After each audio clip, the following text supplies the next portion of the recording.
On October 13, 1307, captured Knights Templar were transporting chopped wood to a square in Paris. This wood was intended to seal their fate.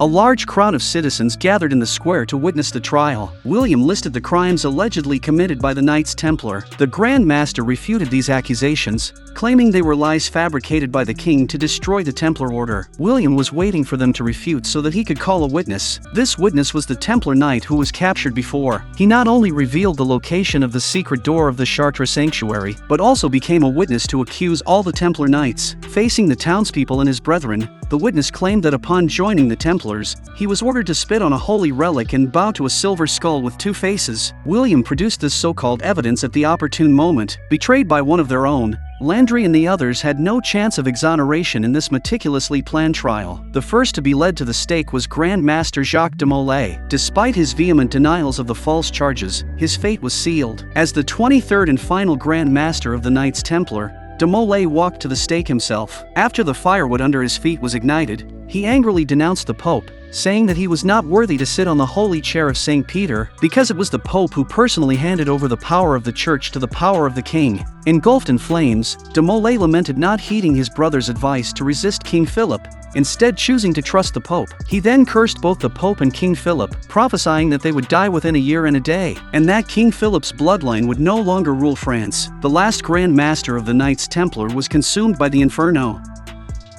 The persecution of the Templars continued. Tancred was tortured for information about the Templars' treasure, but he revealed nothing. King Philip, seeking the gold, ordered salt to be poured on Tancred's wounds, but Tancred endured. Pick him up. Oh, no. King Philip personally chopped wood, intending to use it to burn his former friend Landry. At this time, Princess Isabella came to the king with Margaret's personal maid. The maid told King Philip that she saw two men walking out of Margaret's room. The king was very angry when he heard about it. He did not tell Louis about this, but went directly to Margaret's room. The soldiers successfully searched her room and found evidence, a special ring. Please, Your Highness, I would never betray you.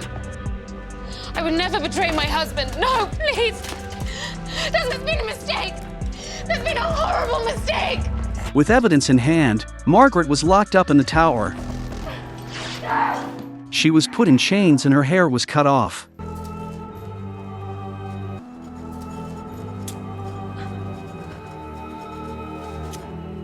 Meanwhile, a new prisoner arrives in Landry's cell. Landry asks if he is a Templar brother.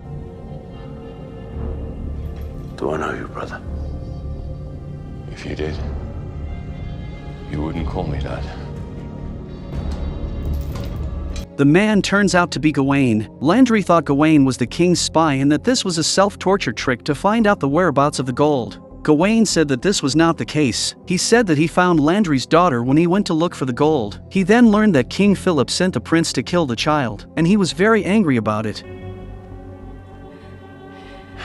Because it was despicable to attack innocent children, he helped the nuns and the children escape, and also wanted to kill King Philip.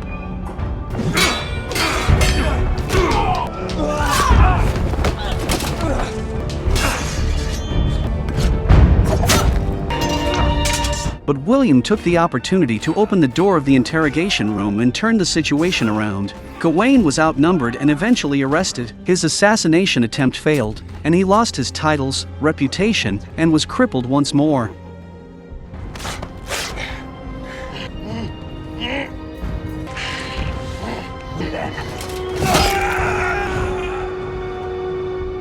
Tancred witnessed it all. This meant that the child was still alive, which was also a comfort to Landry.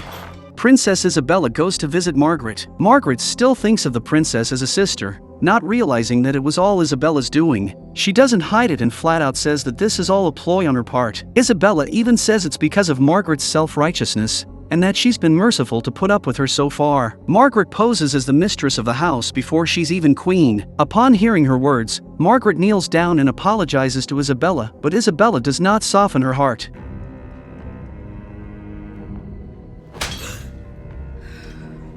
I told you, Margaret of Burgundy, France was not kind to queens. King Philip prepared a torture device for Landry and demonstrated its use.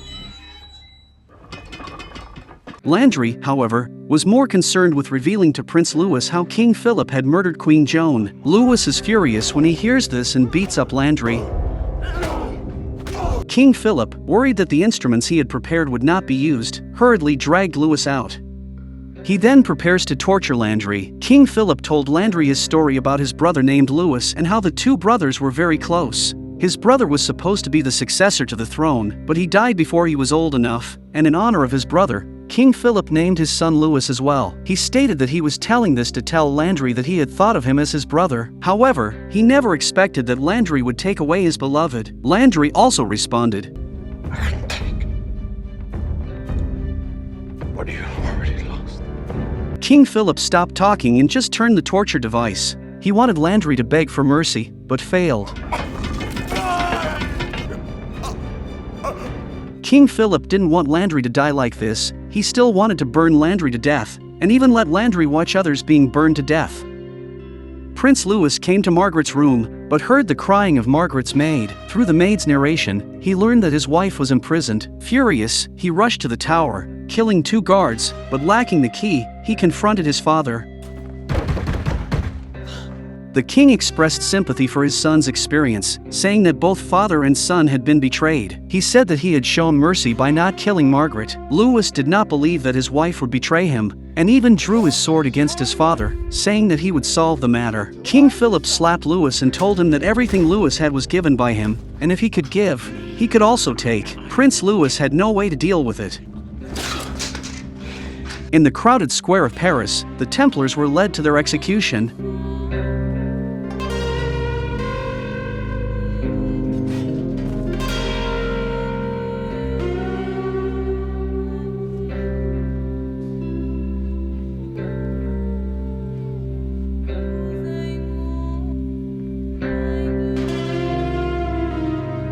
The former traitor suddenly rushed out of the crowd as he watched his brothers being burned to death. He wanted to retract his previous testimony, saying that he had confessed under torture by the king. However, his actions did not change anything, but instead cost him his life.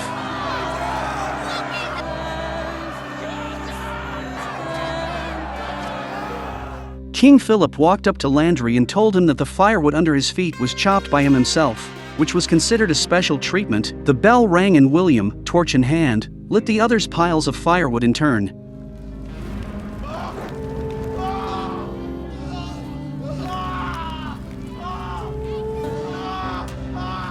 Only lastly did he come to Landry and light the firewood at his feet.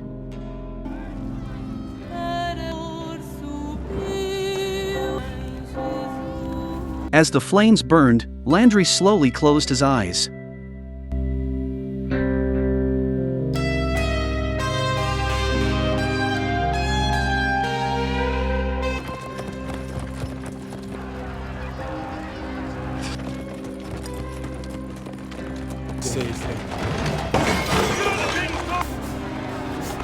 A carriage stopped at the execution ground, and after the curtain was lifted, Talus' crossbow was aimed at King Philip.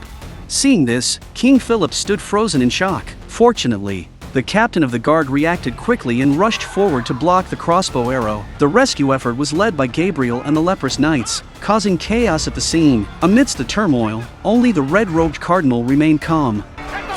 Don't let them escape!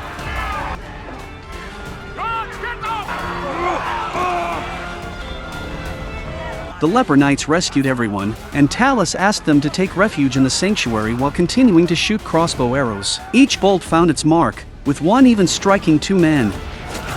After exhausting his bolts, Talus rode away on horseback. The execution site was left with only a few burning stakes still aflame. King Philip, gazing at the smoldering stakes and listening to the city's bells, felt particularly irritated. He ordered William to lock down all of Paris and prevent the news from spreading. He then dispatched Louis with a contingent of soldiers to capture the Templars.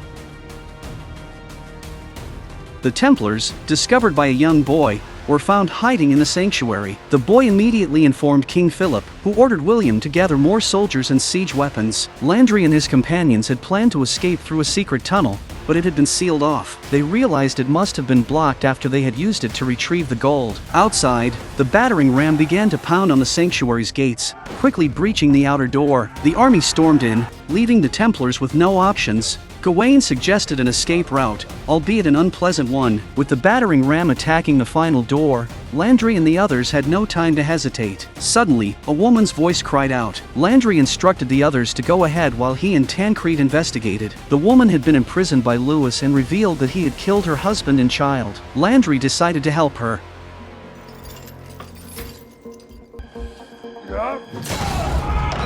As King Philip stormed the sanctuary, Landry and the others escaped through a sewer tunnel.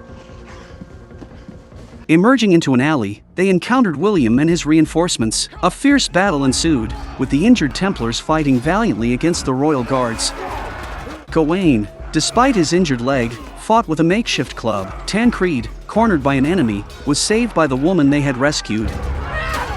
The nun led the severely wounded Templars to safety. As the battle raged on, William brought in more soldiers. If this continues, the Templars' physical strength will be exhausted sooner or later. Gawain swung his sword and cut the ropes that bound the wooden frame, leaving half of the enemies in the alley.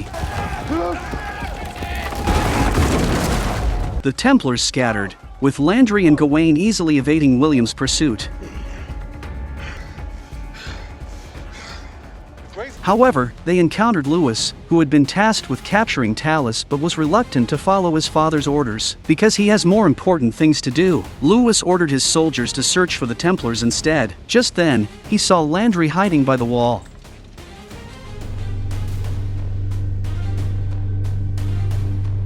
Back at the palace, King Philip was enraged and took out his frustration on William, blaming him for the current situation. William, despite his calculations, was beaten and ordered to continue the pursuit of the Templars. I was and waited and fought. Tancred, with nowhere else to go, sought refuge at the home of the woman they had rescued. Unfortunately, her emotional outburst upon returning home alerted the patrolling soldiers, putting them in grave danger.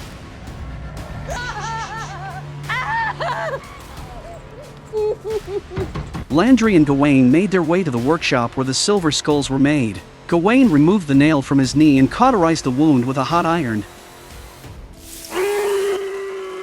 Landry expressed his gratitude to Gawain for saving his daughter. Gawain replied that he had done so to avoid serving a tyrant. Soldiers kicked open the door, but the woman, disguised in a cloak, claimed to be mourning her child who had been killed by the Templars. Then she told the soldiers that they were praying for King Philip to bring the murderer to justice. Gabriel hid in the cellar, and Tancred also held his sword tightly in his hand, ready to fight back at any time. But the soldier squad leader suddenly stopped and they had a scare and managed to defuse the crisis. While there is no crisis on Landry's side, he and Gawain are fighting over who caused the current situation. Landry says that Gawain's betrayal caused it, and Gawain says that Landry's actions caused it. The two wrestled and almost drew the patrolling soldiers over.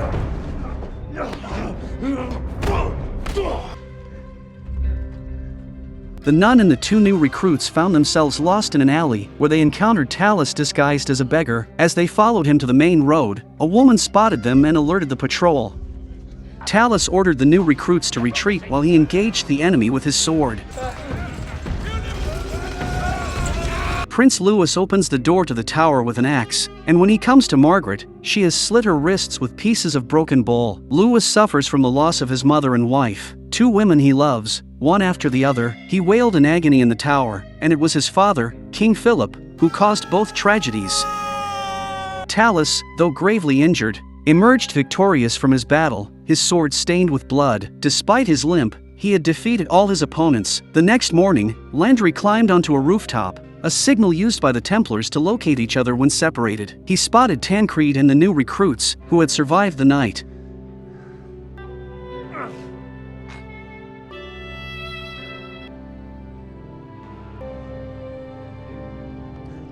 Landry proposed a daring plan to infiltrate the palace via the river. He led them to a hidden passage he had used during his secret meetings with Queen Joan. They successfully entered the palace but encountered a patrol near the river. A fierce battle ensued in the narrow corridor, with the Templars fighting their way through.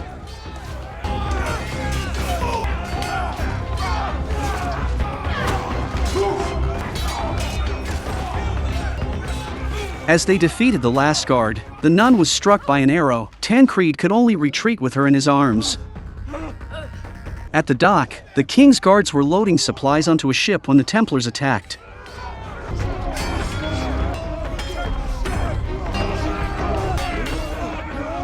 Tancred was walking at the end of the line, holding the nun, when a cold arrow came from the city wall and hit Tancred in the leg. Just then, another arrow hits the nun again. Tancred desperately crawls to the nun, and Landry tries to go to their rescue, but the crossbowman doesn't give him a chance.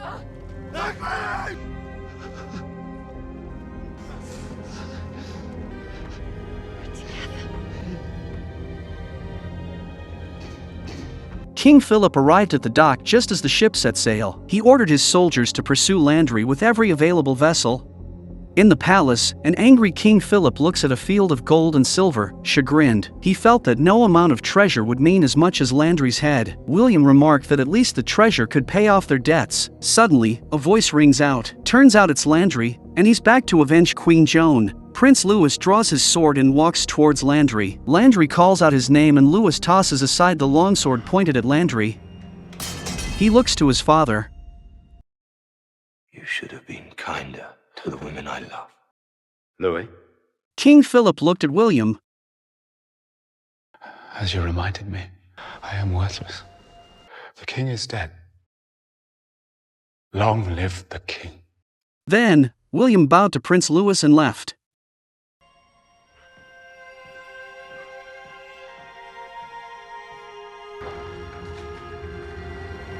The king was really alone, and he could only draw his sword to fight. Facing the injured Landry, he felt that he seemed to have a chance of winning, but the reality was cruel. Landry's anger made him full of strength, and he beat Philip to dodge everywhere, after throwing various objects continuously. Philip's weapon was knocked off and his abdomen was scratched. Philip lost the ability to fight back and was pierced from the back by the long sword.